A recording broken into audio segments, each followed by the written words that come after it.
Halo semuanya, jadi sekarang kami akan melakukan presentasi tentang sistem parkir pintar. Jadi untuk anggota kelompoknya sendiri, kami terdiri dari 4 orang. Yang pertama ada Naufal Sera, kedua ada Jason Loderick, ketiga ada saya sendiri, Marvel Cokro, dan ada juga Lucky Wilson. Jadi, apa itu parkir pintar sebenarnya? Jadi parkir pintar ini menggunakan sistem teknologi untuk membantu pengemudi menemukan dan memesan tempat parkir secara real time. Hal ini mengurangi kemacetan lalu lintas, polusi, dan rasa frustrasi. Parkir pintar ini merupakan pendukung utama untuk kota pintar. Jadi tujuan kita itu untuk mengimplementasikan sistem parkir pintar di sebuah gedung parkir 10 lantai dengan kapasitas sekitar 500 kendaraan. Jadi sasaran utama dari parkir pintar ini ada apa aja sih? Jadi sebenarnya ada 3. Yang pertama ada efisiensi, kedua ada kenyamanan, dan yang ketiga adalah keamanan. Jadi di parkir pintar ini ada 3 fitur utama. Yang pertama adalah gerbang otomatis dengan RFID. Komponen utamanya ada 3, yaitu RFID reader untuk membaca kartu RFID. Kedua adalah gate barrier otomatis yang bisa membuka atau menutup gerbang secara otomatis. Dan yang ketiga adalah IoT gateway yang menghubungkan sistem gerbang ke pusat kontrol. Kedua adalah sistem pembayaran otomatis. Kan kalau namanya parkir pasti kita bayar dong. Nah, cara kerjanya itu dia mencatat waktu masuk dan waktu keluar. Lalu dia mengintegrasikan pembayaran digitalnya. Biaya akan langsung dibebankan ke akun pengguna yang terhubung dengan dompet digital atau kartu kredit atau debit. Dan yang ketiga, yang paling penting adalah konfirmasi pembayaran. Jadi notifikasinya dikirim ke pengguna melalui aplikasi seluler setelah pembayaran selesai.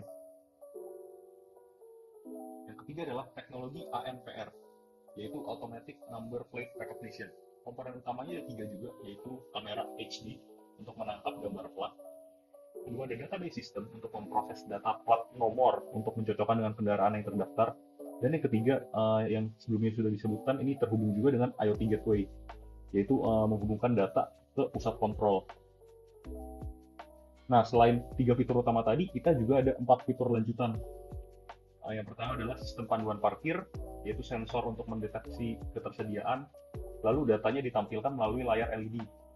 Yang kedua adalah reservasi parkir, jadi pengguna dapat memesan tempat parkir sebelumnya melalui aplikasi seluler. Ini mungkin akan dikenakan biaya tambahan untuk reservasi. Yang ketiga adalah sistem pengaturan lalu lintas. Ini manajemen lalu lintas waktu nyata di dalam gedung parkir. Dan yang terakhir adalah ruang kendali, yaitu dashboard pusat untuk pemantauan dan problem solving. Lalu presentasi ini akan dilanjutkan oleh rekan saya, Lucky. Oke, pada slide ini saya akan menjelaskan mengenai komposisi teknologi. Nah, di dalam hardware ini terdapat 7 komponen yang kita pakai dalam smart parking system, di mana yang pertama itu ada kamera definisi tinggi, yaitu untuk menangkap atau mengambil gambar plat nomor kendaraan dengan teknologi ENPR untuk keamanan dan pembayaran otomatis. Nah, kameranya ini akan memastikan semua kendaraan yang masuk dan keluar in-out tercatat dalam data. Kemudian ada sensor IoT, di mana sensor ini akan mendeteksi ketersediaan ruang parkir, kondisi lalu lintas secara real time, dan memandu pengemudi ke tempat yang kosong atau slot parkirnya masih tersedia atau belum ditempati. Kemudian datanya akan dikirim ke sistem pusat melalui jaringan IoT untuk menghindari terjadinya kemacetan pada tempat parkir. Dan yang ketiga ada IoT Gateway, di mana menghubungkan sensor, kamera, dan perangkat IoT lainnya ke jaringan 5G, yaitu untuk data dari semua perangkat yang dikumpulkan dan diteruskan ke server pusat untuk dianalisis. Yang keempat ada perangkat edge computing, di mana perangkat ini akan memproses data lokal dari sensor dan kamera untuk mengurangi latensi atau low latency, di mana hasil akan memungkinkan sistem dapat merespon lebih cepat tanpa harus bergantung penuh pada cloud. Next. Nah, yang kelima ada LED display, di mana dia akan menampilkan data tempat parkir yang tersedia secara real time dan memandu pengemudi menuju tempat parkir yang tersedia. Dan yang keenam ada peralatan ruang kontrol, di mana dia akan memantau sistem-sistem secara real time dan operator dapat melihat data dari parkir, rekaman video, dan laporan operasional pada dashboard. Dan yang ketujuh, ada perangkat pengendali lalu lintas dan pintu gerbang, di mana ini akan mengatur aliran kendaraan atau alurnya sistem masuknya kendaraan in-out, di mana sistem akan memastikan kelancaran operasional di lapangan melalui integrasi dengan kontrol akses RFID dan INPR. Next. Nah, yang ini adalah komponen software. Komponen software ini ada 6 bagian atau 6 komponen komposisi.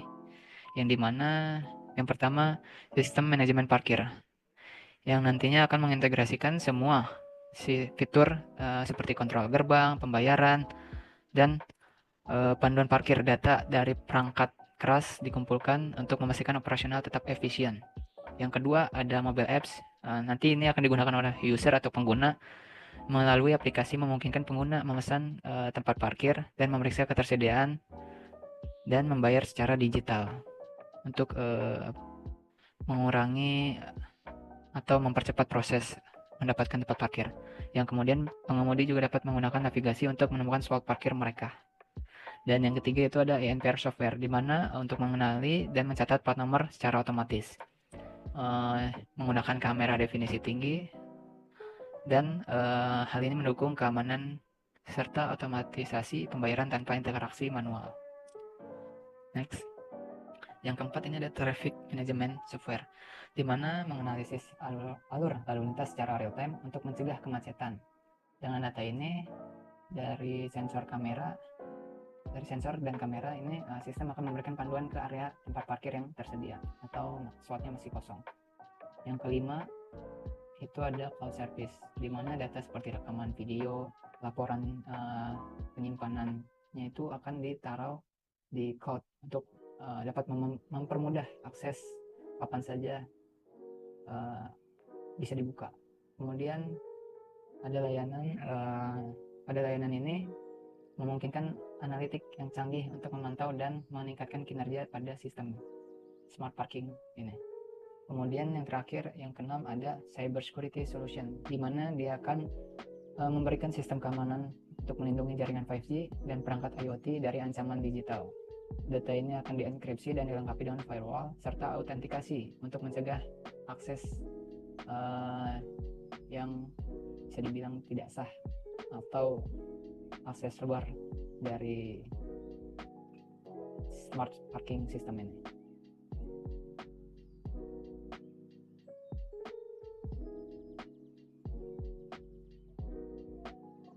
Oke, arsitektur jaringan 5G. Yang pertama itu ada 5G Core Network, Radio Access Network, Transport Network, lalu keamanan jaringan. 5G Core Network yaitu adalah inti dari struktur jaringan 5G yang dirancang untuk mendukung konektivitas ultra cepat, latensi rendah, dan kapasitas besar untuk berbagai aplikasi, termasuk IoT dan komunikasi kritis. Nah, terdapat berbagai hal dalam 5G Core Network yang akan digunakan untuk smart parking system, yaitu diantaranya 5G Standalone, Network Slicing, MMTC, SMF, UPF, AMF, AUSF, NSSF, dan UDM. Nah, yang pertama ini adalah 5G Standalone, yaitu menggunakan arsitektur SA atau standalone yang beroperasi secara independen tanpa bergantung pada infrastruktur 4G LTE. Massive Multi-Time Communication atau MMTC memungkinkan perangkat IoT dalam jumlah besar berkomunikasi antara satu dengan yang lain secara bersama dengan latensi dan konsumsi daya yang lebih rendah. Session Management Function atau SMF. SMF ini mengelola sesi koneksi perangkat IoT seperti sensor parkir, kamera ANPR, dan gateway IoT agar tetap terhubung secara stabil ke jaringan 5G. Fungsi ini memastikan alokasi sumber daya jaringan yang efisien untuk setiap perangkat, sehingga data seperti status slot parkir atau deteksi kendaraan dapat dikirimkan tanpa gangguan. Selain itu, SMF juga mendukung integrasi data pembayaran otomatis dengan sistem cloud secara real-time. Yang selanjutnya, network slicing, yaitu membagi jaringan menjadi beberapa slice yang dedikasi untuk layanan tertentu. Jaringan dibagi menjadi beberapa slice dengan kinerja dioptimalkan untuk kebutuhan spesifik, yaitu slice pengenalan plat nomor ANPR dan control room, yaitu untuk bandwidth tinggi untuk streaming video dari kamera dan pengenalan plat nomor real time. Yang kedua adalah slice sistem panduan parkir dan sistem manajemen lalu lintas untuk latensi rendah untuk pengendalian lalu lintas dan sistem lampu. Yang Yang ketiga adalah slice sistem reservasi dan pembayaran. Keandalan tinggi untuk transaksi pembayaran dan reservasi. Yang selanjutnya lagi untuk 5G Core Network itu ada User Plan Function atau UPF. UPF memproses data pengguna seperti waktu masuk keluar kendaraan secara langsung di edge computing, mengurangi latensi untuk fitur pembayaran otomatis. Sebagai contoh, data plat nomor kendaraan dari ANPR diproses lokal untuk mempercepat kalkulasi biaya parkir. Hal ini memungkinkan pengguna menyelesaikan pembayaran tanpa perlu menunggu lama di pintu keluar. Yang selanjutnya Access dan Mobility Management Function, yaitu AMF. AMF memastikan perangkat seperti sensor ultrasonik dan kamera tetap terdaftar dan terhubung ke jaringan meskipun kendaraan bergerak di antara lantai gedung parkir. Fungsi ini juga mendukung mobilitas pengguna dengan memelihara koneksi yang lancar saat mereka mengakses aplikasi parkir untuk reservasi atau panduan tempat parkir. Dan selanjutnya adalah Authentication Server Function atau AUSF. AUSF menangani autentikasi pengguna aplikasi seluler dan perangkat IoT seperti gateway yang terhubung ke sistem. Dengan keamanan tambahan ini, hanya pengguna dan perangkat yang telah diverifikasi yang diizinkan mengakses data sensitif seperti reward parkir dan metode pembayaran. Nah, yang kedua terakhir ini adalah Network Slice Selection Function atau NSSF. NSSF memastikan setiap perangkat atau aplikasi mendapatkan akses ke slice jaringan yang sesuai dengan kebutuhannya. Misalkan slice dengan latensi rendah digunakan untuk data ANPR dan sensor ultrasonik, sementara slice dengan bandwidth tinggi digunakan untuk streaming video dari kamera-kamera di pintu masuk. Nah, selanjutnya adalah Unified Data Management atau UDM. UDM menyediakan penyimpanan terpusat untuk data pengguna seperti profil kendaraan yang sudah terdaftar, riwayat pembayaran, dan reservasi parkir. Hal ini mempermudah akses data oleh sistem parkir untuk mencocokkan informasi kendaraan dan memberikan pengalaman parkir yang lebih personal dan efisien. Nah, yang selanjutnya lagi untuk arsitektur 5G-nya adalah Radio Access Network atau RAN. Merupakan jaringan penghubung menggunakan gelombang radio mungkin komunikasi antar perangkat, yaitu ponsel atau IoT, yang dapat mengakses layanan jaringan seperti internet melalui base station atau antena terdengar. Nah, penjelasannya adalah small cell. Menggunakan small cell yang tersebar di setiap lantai untuk memastikan cakupan sinyal 5G yang merata, terutama di area yang sulit dijangkau oleh sinyal makro. Dan selanjutnya adalah Centralized Unit atau CU. Itu pusat kontrol utama di control room untuk mengelola autentikasi kendaraan, yaitu RFID dan INPR. Sistem pembayaran otomatis dan mengoptimalkan QoS untuk sistem berjalan lancar. Kemudian satu CU dapat memantau beberapa DU pada area yang berbeda dan melakukan komunikasi dua arah.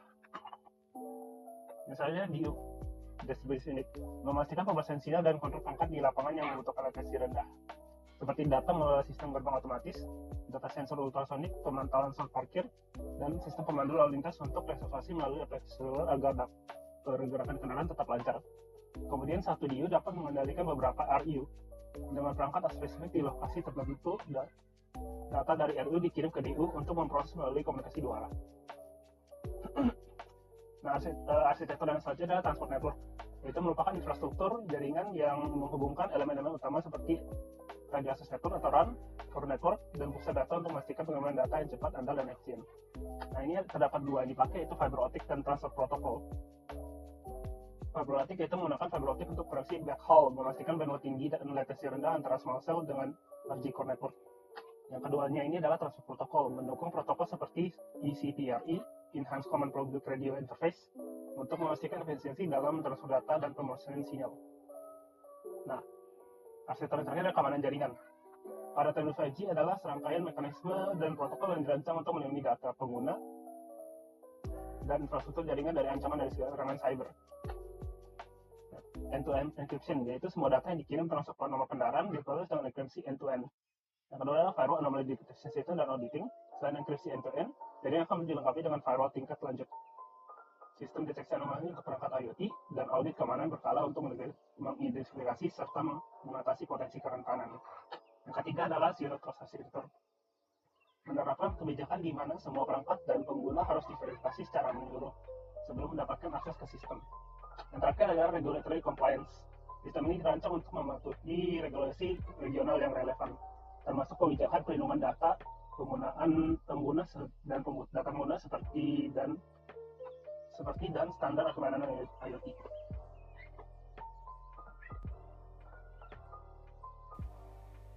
Oke, selanjutnya saya akan lanjutkan dengan bagian deployment skenario. Dalam deployment skenario, dibagi menjadi 3 tahap. Yang pertama yaitu instalasi infrastruktur fisik, yang kedua integrasi perangkat dan sistem, dan ketiga testing dan optimalisasi. Bagian instalasi infrastruktur fisik terbagi menjadi instalasi small cell di setiap lantai untuk memastikan cakupan jaringan yang merata, instalasi fiber optik untuk menghubungkan small cells ke 5G core network, instalasi sensor dan kamera di titik-titik strategis seperti pintu masuk, pintu keluar, dan lot parkir. Selanjutnya, pembuatan control room dengan monitor dan server serta perangkat jaringan.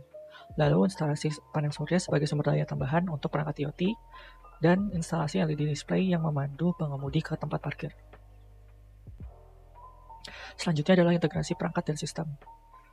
Pertama adalah konfigurasi IoT Gateway untuk menghubungkan sensor dan kamera ke jaringan 5G. Selanjutnya, implementasi software seperti ANPR, sistem panduan parkir, dan manajemen lalu lintas. Selanjutnya, integrasi mobile apps untuk pengguna melakukan reservasi dan pembayaran. Selanjutnya, pada tahap testing dan optimalisasi, terdapat uji coba fungsionalitas untuk memastikan setiap fitur bekerja dengan baik.